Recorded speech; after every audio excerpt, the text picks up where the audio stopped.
This is not a tutorial like the other videos on the channel. This is supposed to be a little bit more of a personal video with me, and just, this is going completely off script. I have nothing prepared, but I was actually thinking about a specific time at a music festival that I was at, and something really strange happened to me. This was a 6 week long festival, and I was playing in orchestras, chamber music. I did some concerts for solo. Towards the end of this festival, by the way, we were all in like dorms. This was a huge orchestra festival. It's like, I don't know, like over 300, 400 kids. It's like has this big campus and everything.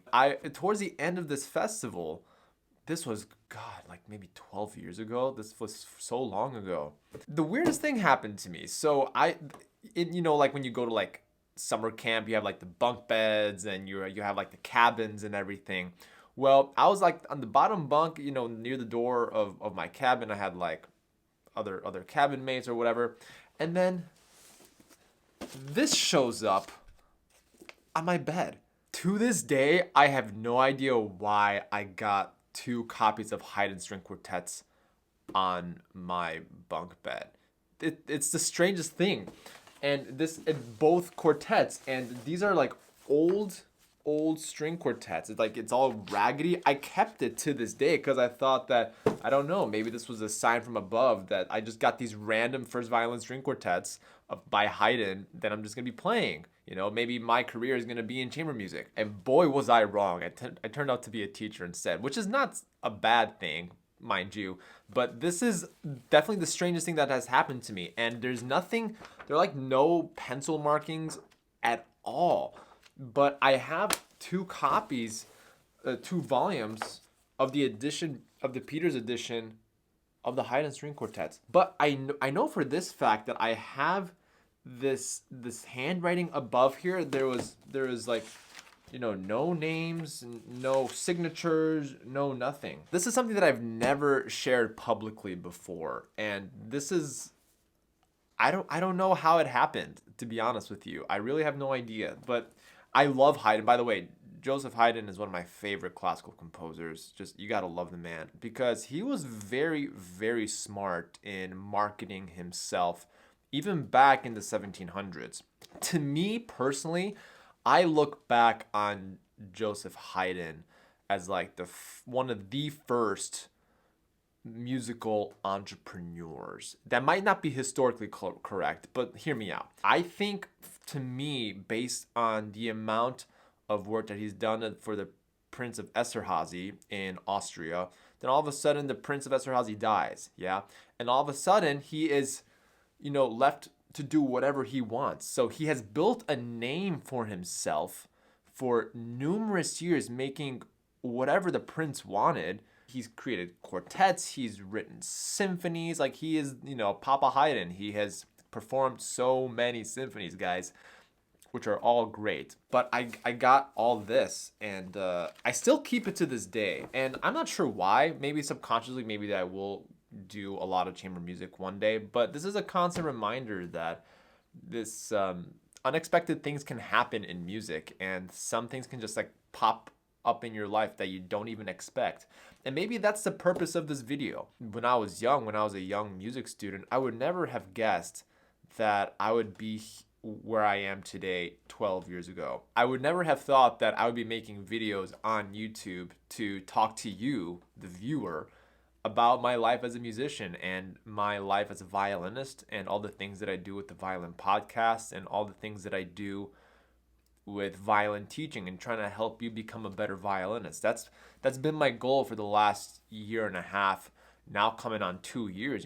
May of 2022 will be like the second year I would have been on YouTube for 2 years, and I'm definitely going to make a video on that when that time comes in May. I want to thank all of you who have supported me throughout this entire journey. Some of you have like started with me from the very beginning, and you have followed me for the last couple of years, watching my content and watching these videos that I post on the channel. So I want to thank you so much. But the point of this video is that it's never too late, and you have to always play the long game in music, because you'll never know where you're going to end up.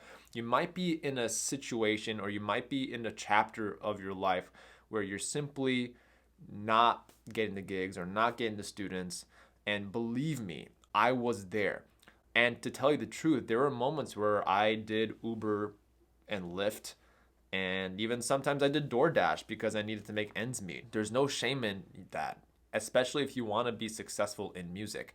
If music is your life and music is your passion and you have no idea what you would be doing otherwise, then music is for you. And as long as you go all in 100% on this thing that we call a music career, you will do it, because you have to play the long game and you have to make sure that you're creating opportunities for yourself or putting yourself in a position for these opportunities in music. And honestly, I would not see myself as a full-time pedagogue and violin teacher, but I find great joy in it. And that's something that I've said before with you guys, that I love teaching. I've loved it even more when I started doing more. I mean, come on, like if you see your 4 or 5-year-old student about to play Twinkle Twinkle Little Star, like, isn't that like the cutest thing ever? Come on. But I also enjoy teaching the intermediate students and the advanced students. You know, I have a few students that are doing Mozart concerto, and not to mention Haydn concerto, you know. But I don't know. I look back on this, 12 years ago, I've received these quartets,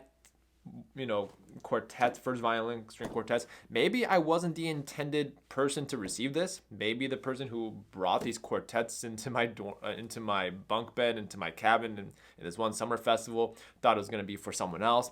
I have no idea, but whoever it was, and if you're watching this video, I don't know, thank you for this, because this also has kind of shaped everything that I was doing for the last 10 or 12 years. I think if you are stuck, especially in the beginning of 2022, you're not sure about this whole music thing, and if you're in a situation that you are not sure that this is a feasible career long term, keep going. Just keep going, keep pushing. You got to try at least. You got to give it everything you got before you toss in the towel, because there were moments where I wanted to toss in the towel and be like, forget it, I don't want to do it anymore. But the universe and the higher beings just like gave me more opportunities here and there, but slowly and steadily. And I'm glad I got these opportunities much later than I would have much earlier, because I think right now I'm prepared to take on these opportunities. So if you feel like you're not getting the opportunities that you want, musically speaking, then put yourself in a position that will help you get these opportunities. It might be education, it might be having a mentor, it might be having a private teacher. But whatever the case may be, you'd want to get better every single day. And if you're not excelling, then you're definitely declining. So that would be my advice for you, this year and moving forward, honestly. Like, the binding is totally messed up. I don't know what to do with this. So if you guys have any comments on how I can repiece this string quartet together, if I should scan them. I like how big they are. I like how wide they are, and I also like the color of the paper. This is a very small detail amongst people or musicians who still prefer paper, is that the color of the paper is not entirely white. It's like kind of like a beigeish tan, which I prefer because it's easier on the eyes, especially when you're performing on stage. So yeah, there's a little bit of a tidbit about my life, and something that happened to me unexpectedly about 10, 12 years ago that I still keep. This is a really cool memory that I have of these Haydn string quartets, and I will be honest, I have not played every single one of them. I did use them for like sight reading parties, and I think I might have used it for one performance. I think that was the case, but anyways. Yeah, let me know your thoughts. What should I do with these Haydn quartets? I think I should keep them, but I want to know how you organize your music library and how you kind of handle the situation. So thanks again for watching. I will see you in the next video. Bye.